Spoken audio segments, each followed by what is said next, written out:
हे welcome दोस्तों, world forums में आप सभी का स्वागत है। रशिया यूक्रेन वॉर, दुनिया इससे उभरी ही नहीं थी कि दुनिया में एक और यहाँ पे वॉर शुरू होने वाला है। वो है ग्रीस और टर्की को लेके।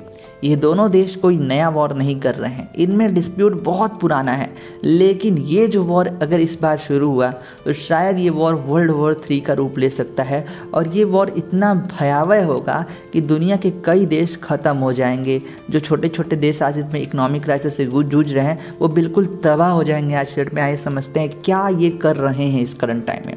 दोस्तों करंट टाइम में मैं आपको सिनेरियो समझाता हूँ। सबसे पहले देखिए, जो यहाँ पे ग्रीस है ये एक छोटा सा देश है। इसके देश के कई हिस्से जो हैं वो पानी में है, मतलब आयरलैंड के रूप में है। और इनको कहा जाता है एजियन आइसलैंड। एजियन आइसलैंड दोस्तों ऑफिशियली बोला है तो ग्रीस का हिस्सा है, लेकिन ये जो आइसलैंड्स है ना ये टर्की के पास में ज़्यादा पड़ते हैं। तो अब यहाँ पे इनका होकर भी टर्की कहता है कि भाई ये तुम्हारा नहीं है, ये हमारा आइसलैंड है।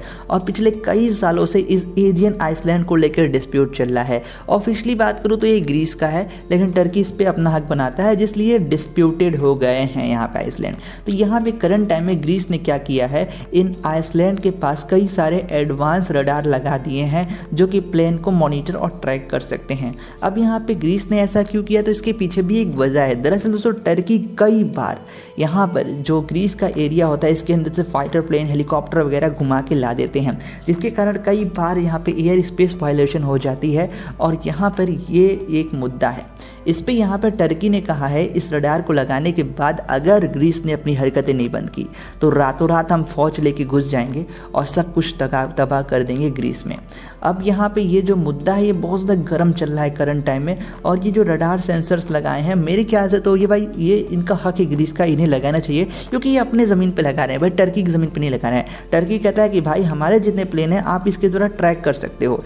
लेकिन यहाँ पे टर्की भी कुछ कम नहीं है, ज़बरदस्ती तुमको उधर प्लेन ले जाने की ज़रूरत ही क्यों पड़ी है कि उन्हें मॉनिटर करने की ज़रूरत पड़े।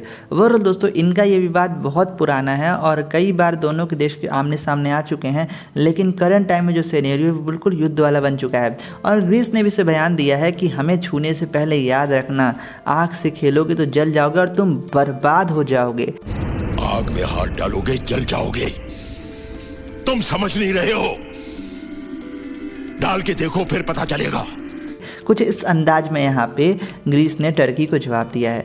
ओवरऑल दोस्तों अक्सर हमें देखने को मिलता है, पहले थोड़ी बहुत कहा सुनी होती है, फिर भैया पता नहीं क्या दोनों को सनपाते हैं, शाम को जंग शुरू कर देते हैं। तो ये बहुत बड़ा डर बन चुका है। और दोस्तों बता दूं, दोनों देश की इकोनॉमिक जो करंट टाइम में सिचुएशन है वो बहुत ख़राब है। ग्रीस में तो मंदी जैसे हालात थे ही, और यहाँ पर टर्की भी ब्लैक लिस्ट में आ चुका है। तो दोनों देश के जो इकोनॉमिक कंडीशन है नहीं सही है। तो इन माई ओपिनियन यहाँ पे दोनों देश को टेबल पे बैठ के सुलह कर लेनी चाहिए। जंग करके कुछ नहीं होगा, इधर ग्रीस वाले मारे जाएंगे तो उधर टर्की वाले मारे जाएंगे। तो जंग is the not solution for everything. तो इन्हें शांति से बात करनी चाहिए। ओवरऑल दोस्तों इनकी मर्जी जो मर्जी है वो करें। आप कमेंट बॉक्स में ज़रूर लिखें अपना ओपिनियन। यार आपका ओपिनियन मायने रखता है हमारे लिए। और यार सब्सक्राइब करिएगा वर्ल्ड फोरम्स, और भी ऐसे इंटरेस्टिंग खबरों को जानने के लिए, वर्ल्ड जियोपॉलिटिक्स से जुड़े रहने के लिए सब्सक्राइब जरूर करें। मिलेंगे अपनी अगली वीडियो में। धन्यवाद।